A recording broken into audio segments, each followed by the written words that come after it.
Saya sendiri sering rakus di dalam pelayanan.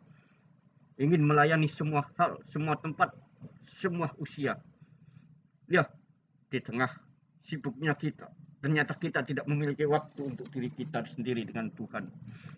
Ternyata kita mengabaikan hubungan kita yang intim dengan Tuhan. Kita seolah-olah suci terlihat di atas mimbar, tetapi ternyata kehidupan kita bobrok. Saya juga begitu.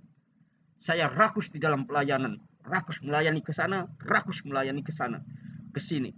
Semua tempat ingin saya layani, semua usia ingin saya layani. Karena pekerja memang sedikit, tidak ada pekerja. Namun saya juga terbatas. Keterbatasan diri saya ditempelak saat ini oleh yang namanya penyakit virus COVID-19. COVID-19 membuat saya menyadari dengan banyaknya nyawa yang meninggal, orang jauh, orang terdekat, maupun yang tidak kita kenal, hampir setiap hari meninggal. Disinilah saya mulai menyadari bahwa saya dituntut untuk bertanggung jawab di dalam pelayanan, untuk tidak melayani dengan yang bukan menjadi porsi kita. Kita harus mulai sadar diri. Apa maksud dan tujuan Tuhan mengizinkan COVID-19? Ini untuk menyucikan kembali pribadi-pribadi kita, pribadi-pribadi di dalam rumah tangga yang sudah rusak, rentan, dan hancur. Yakinlah, kita tidak pernah ditinggalkan Tuhan. Tinggal bagaimana kita benar-benar mencari jalan Tuhan untuk mengerti maksud, rancangan, dan rencana Tuhan di dalam hidup kita.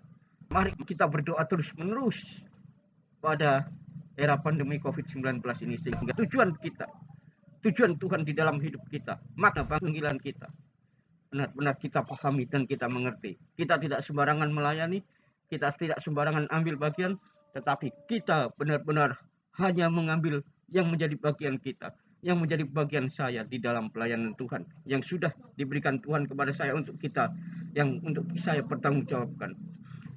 Saudara-saudari, kita tidak perlu takut, panik dengan COVID-19.